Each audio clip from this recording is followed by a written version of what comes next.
interviewing the famous or perhaps infamous in some circles Sharyl Attkisson, who has been through the mill for years now in media censorship. And Sharyl, as a veteran, already battling this for a number of years now, at risk to your career, et cetera, it's getting worse and worse, is it not?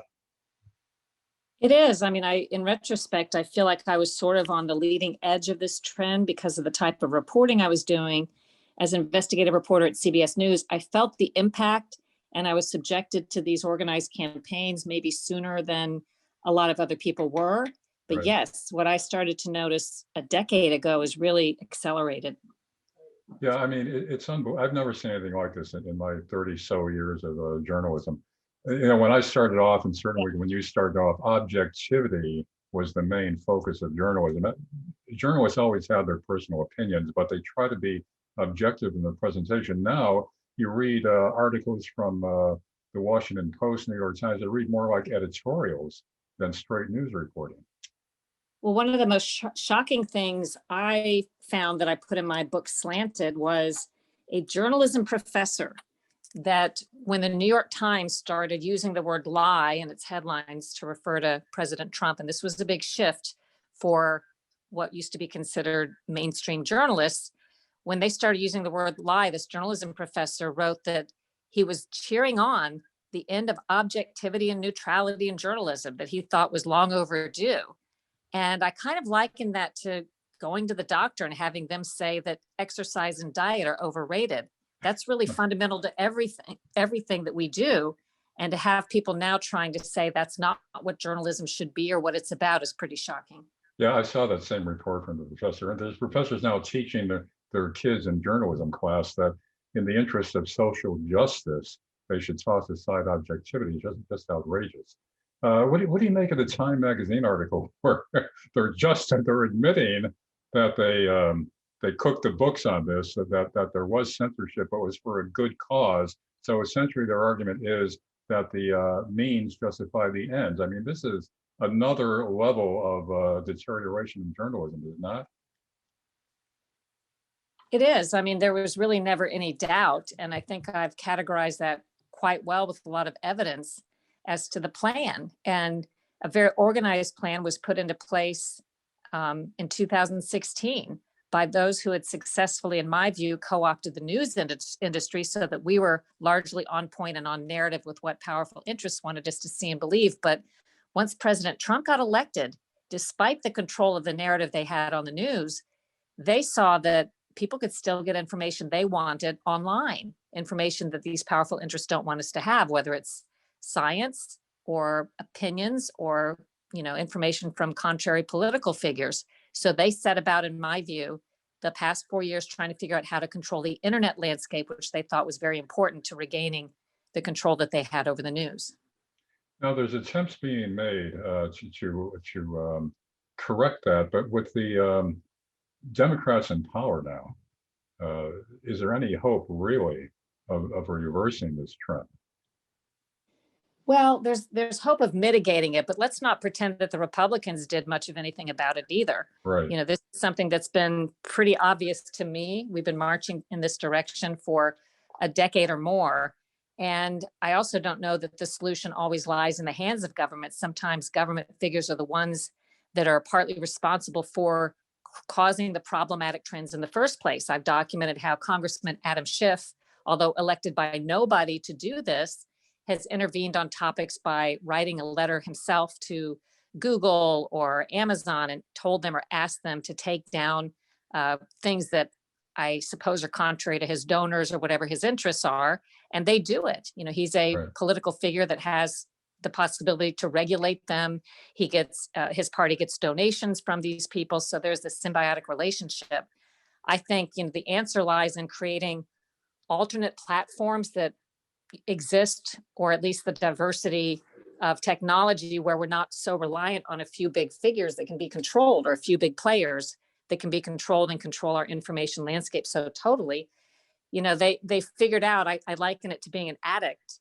They, meaning big tech, got us addicted to the convenience of their technology and the magic of it without even hinting years ago that they would do this. but then got co-opted by these interests that thought, I suppose, hey, now that everybody's consolidated on a few platforms, we only need control those few platforms and we control all the information. And now we're all kind of hooked like an addict. It's hard for us to get away. Well, Parler, of course, was knocked off, and now they're trying to reestablish themselves. But I guess they ousted the CEO. So if they do get reestablished, it may not be the same kind of free-ranging media platform that it was. Yeah, I think they're still sorting that out. They do hope to come back, but I don't know in what form. And they've certainly, every time when they got taken down, they found another server or another platform that might carry them. That platform then got attacked or bullied or subjected to some sort of organized effort. So it's a very dangerous time when the lynch mob can come after anybody who supports or allows off narrative views and opinions that aren't totally controlled by these few players. Yeah, AOC is calling for some kind of a government commission now to rein in, quote, rein in the internet. Michelle Obama, whose husband was supposedly a constitutional scholar, is calling for more censorship in the media. So with voices like that being dominant now, where is this really going to end other than in state-controlled media, in ministries of truth, like in Orwell's 1984? Well, I hate to sound like a pessimist, but this is something we should have recognized, and some people did. Some of us were writing about it a decade ago. We're so far down the slippery slope, and particularly what's happened in the past year with those being censored. It's not just conservatives. There are some on the left, like Glenn Greenwald, Right. and a lot of free speech activists who exist in this space on the left who've been subjected to much the same. No, they're not as organized or well funded as those doing the suppression. And so the sad truth is, as this happens, as people get picked off one by one, really nothing happens. They just sort of lament how bad it is. And then I'm hearing about people and news organizations self-censoring because they're fearful this will happen to them next. And that's exactly what the powerful interests want to happen, where they don't even have to step in because they know that these people have gotten the message and they won't dare go off the narrative for risk of being canceled themselves. The silence is deafening from the investigative reporters other than yourself. These big name, Bigfoot reporters in the national media are saying nothing about this increasing censorship. And in fact, many of them are cheerleaders for it, including the New York Times, the Washington Post. You look back to Watergate. That could never happen today, considering the self-imposed media censorship. So what do you make of no voices speaking up? Journalists who should know better about censorship, not at all squawking about the increasing censorship. Well, this is, part of the same syndrome. News organizations have been largely co-opted and taken over by the same interests, so they're certainly not going to speak out against it. There's a combination of that and those who are afraid to for fear of being canceled themselves. That dynamic has come into play, I think, in a really harmful and dangerous way. So again, it doesn't sound like the future is a very optimistic outlook for anybody who is looking for objective journalism. Well, I can tell you, because I speak with people on a regular basis, that even though the side of free and open information seems to be less organized in terms of legal challenges and getting their act together, there are people who are trying to do it. And they're working at it from three different levels. There are journalists who are trying to do what I do on Full Measure, find platforms where we can report off-narrative views, factual information without fear of having to, be canceled, even if we're attacked by these corporate and special interests. But beyond the journalists, there are investors who are looking to invest in something that they think is ethically appropriate, which is journalism that's done more like we used to think of journalism. They just don't know where to put that money. And then number three, there are technical experts that are looking for technical solutions where there can be availability of news organizations or outlets that go off the narrative and just do factual reporting, again, without the ability to be canceled by these big tech companies and whoever that is influenced by them. Because now it's not just the big tech companies. They can talk to a bank and say, don't take the payment for this particular off narrative company. They can reach out in so many different ways to try to cancel somebody and make them where they can't operate. someone's got to put a stop to it. And I don't know where this all ends up, but I do think enough people are upset about it and looking for solutions that I think something will come of it. I just don't know what. Cheryl, now, how are you surviving? They can't deplatform you with the platforms that you use? Well, I do a lot on my websites, and I suppose, websites, you can start your own blog, in fact, which some people have advised others to do, because it's not that you can't be taken down as a website, but it's harder. That's not where the effort is aimed right now. So I operate a website. Right now, my company, Sinclair, is a TV station owner that is less subject to the whims and the pressure of these organized corporate and political interests, although I'm sure pressure is exerted, or they attempt to exert pressure all the time. But we've had very good luck with independent reporting.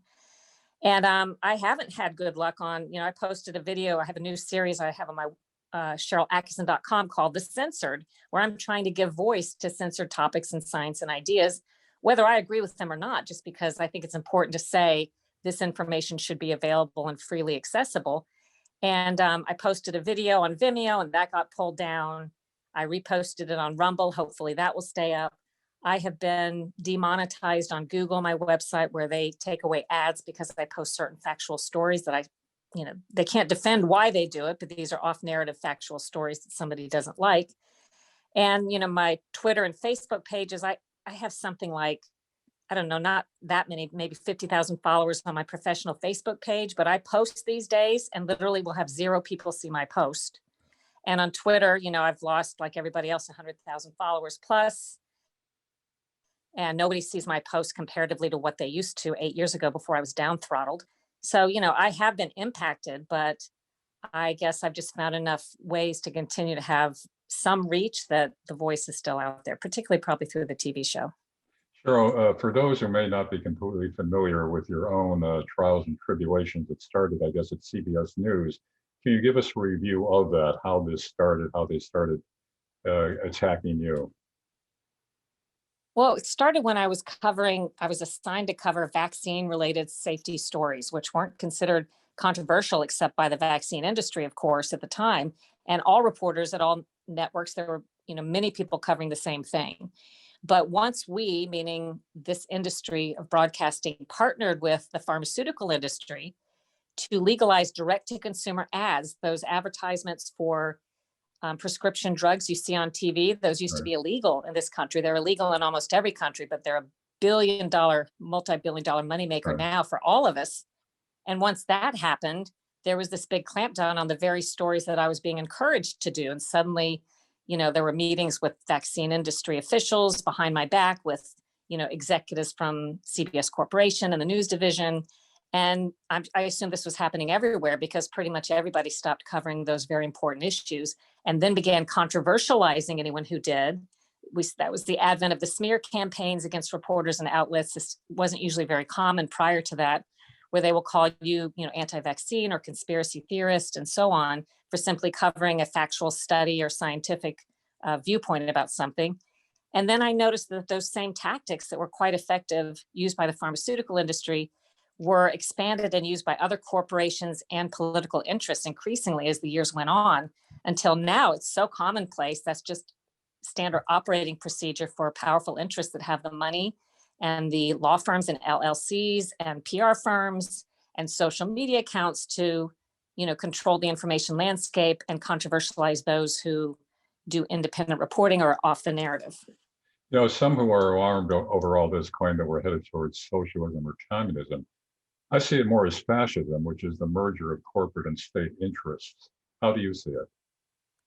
Well, I should look up the definition of all those things before I say what it is, but I will tell you that I have always said this is not just a purely left or right interest, problem, Right. that there are corporate interests that merge together with left and right political interests, where sometimes they're one and the same. Hmm. And they're the ones, in my view, pulling strings and making sure that we can't find certain scientific studies, or that hopefully we don't believe certain studies that go against their financial interests. And they partner with, media outlets that they've either trained and sent emissaries to work at, or they've somehow otherwise co-opted, or simply that just see things the way they do.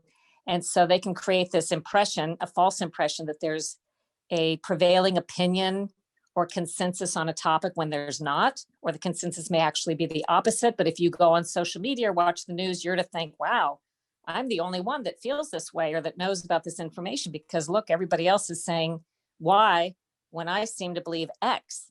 And that's the whole point of, dominating the news and social media, where you can't get opposing viewpoints or opposing science or hear people that are off the narrative. I You mean, shot, think about it. go ahead. Years ago, one of the things that really raised alarms for me when this trend began was I always understood that opposing views wanted to be heard in a news story. But when I was covering the vaccine autism story, that was the first time when I saw them not want the story to air at all. Now, that's so commonplace now that you probably can't remember a time, or a lot of your listeners don't remember when that wasn't the case. But that was the first time I ran into somebody who argued a story should be censored before it even airs, rather than just hearing both viewpoints. And what I came to learn is they, meaning these powerful interests, are afraid that when you hear alternate viewpoints, you will make up your own mind and it won't be to their financial benefit or to their benefit. Therefore, they must stop you from having all the information and control what you think and what you hear, so that you don't make the wrong decision. Now, while you were still at CBS, you were being spied on by the Obama administration. Yes, the intel agencies, I got a tip. This is before we even knew what was happening, before Edward Snowden spoke out, before we knew they were spying on Associated Press and Fox News, James Rosen. But I had a tip from intel insiders that told me, because of the reporting I was doing, investigative reporting, that I was likely being monitored via the computers by the government. And two separate sources told me that the public would be shocked to the extent to which the Obama administration was spying on innocent American citizens. Sounded so crazy at the time. In fact, this had been going on for some time, and it didn't just begin under the Obama administration. But I was able to get forensics exams, numerous independent exams. CBS News finally came out after some internal hullabaloo and announced that the computers had been infiltrated remotely. And I filed a lawsuit, and that's still pending today, believe it or not, with the Department of Justice now under a third administration. Instead of finding the names of the guilty agents, fighting and trying to get the suit dismissed under statute of limitations and all kinds of other things, when we have, foolproof forensic evidence that's as good as a fingerprint showing that the government did it. And we have a whistleblower who was part of one of the teams of some of the surveillance on me and other innocent people admitting to it, and still can't, like poor Carter Page, can't even get an apology or get the government to say, hey, that was wrong and we'll go after the people who did it. So this is what happens when the people in charge of law enforcement are the ones who perpetrated the crimes, and they're not going to do anything about it. And I argue, because nothing happened to the people when these things have been exposed little by little over the years, this is why we have the 2016 spying on Carter Page that was unwarranted.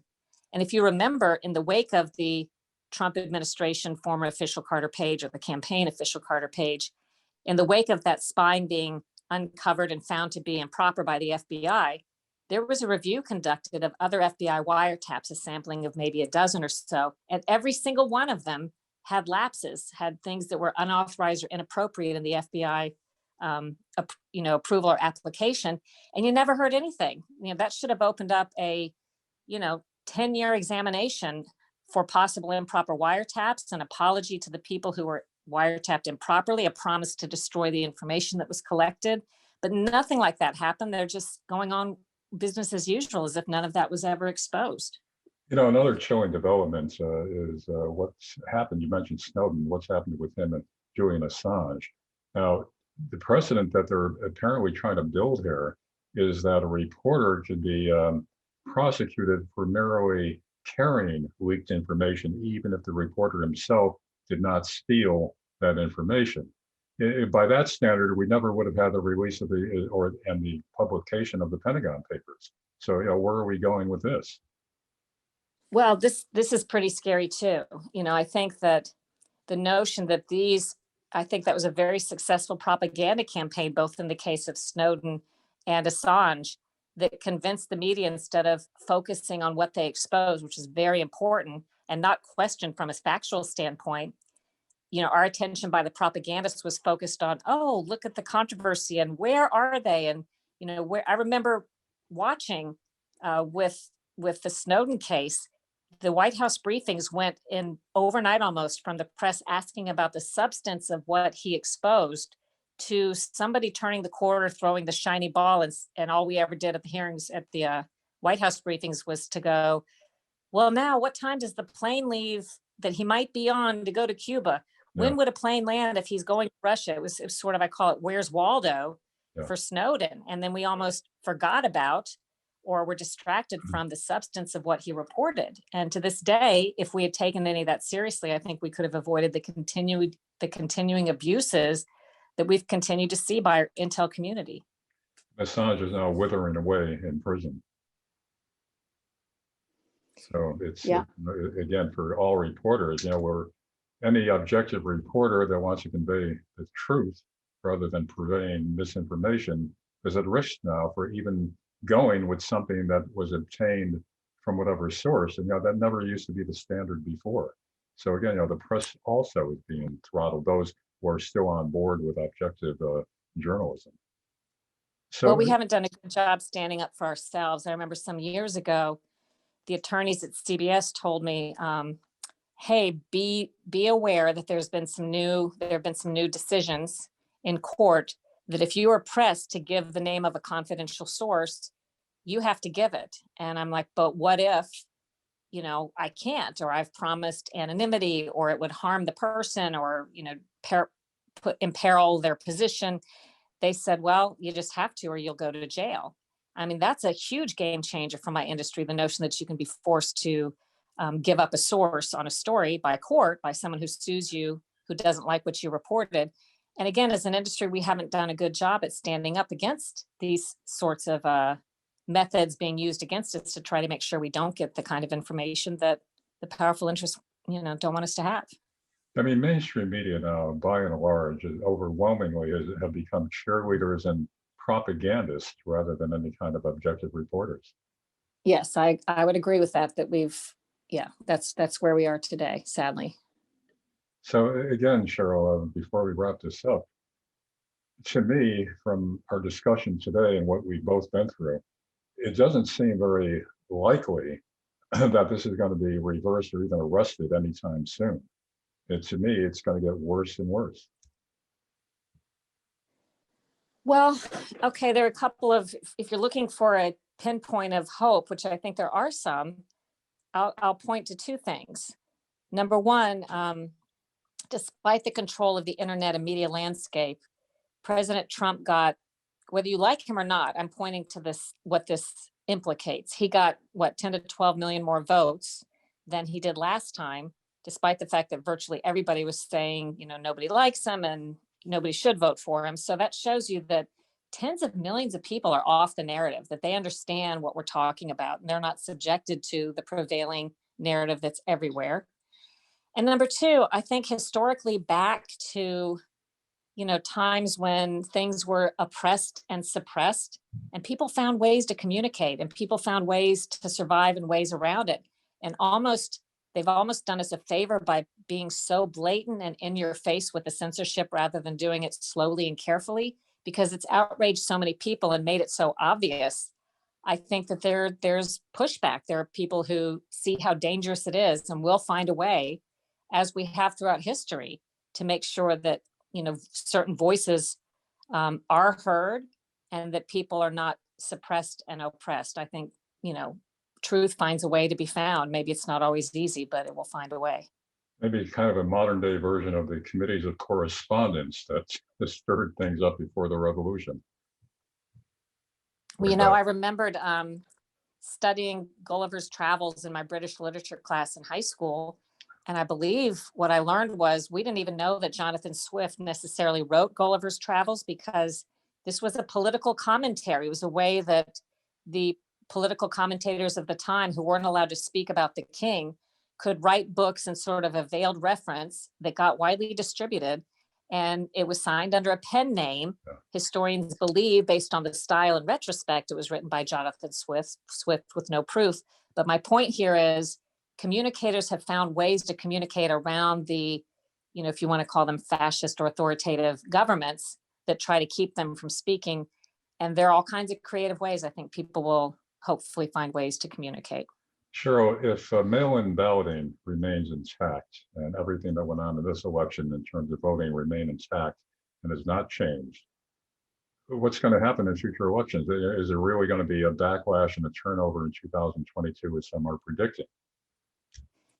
I think that's anybody's guess. I too am afraid that what we learned in 2020, whether anyone thinks there was widespread fraud that would have overturned the election or not, we learned that allegations with evidence, and I know people say no evidence exists, but I took time to look into it, and plenty of evidence exists that should have been looked into. We now see that that can't be resolved in the short time frame required, whether it's the left or the right who is alleging it. It can't be resolved in that short time frame. The sort of fraud that was alleged, and getting to the bottom of it. These are criminal cases that are brought and handled typically over a period of years when they occur at the state and local level. And in this case, when no law enforcement body chose to step in, Right. certainly there was no way for the alleged aggrieved to go in on their own and confiscate forensic evidence and require people to conduct depositions under oath. So what we've learned is there's really no way to get to the bottom of election fraud in a presidential election in a time frame that would be required. And I think that's a really, stark and dangerous finding that we see it. I don't know what this foretells for the future elections, particularly when so many people, even though they're not allowed to say it, believe that the last election was never sorted through properly. And I'm one who will say any journalist who says there was no fraud or calls it a big lie is not being honest unless they investigated each case themselves. And the journalists speaking out about this didn't. They haven't investigated any of them. The most they could say is that certain analysts believe or certain investigators believe there was or wasn't fraud, but they shouldn't be making the conclusion themselves. Yeah. And neither did I investigate the individual cases, but having read the depositions, looked at videos, and watched hearings, I have concluded, and I think this would be any rational person's conclusion, that there were many incidences, that very important incidents, that were not properly investigated. And had they been, they could either show fraud, or they could have shown the public that at least it was looked into and there was no fraud.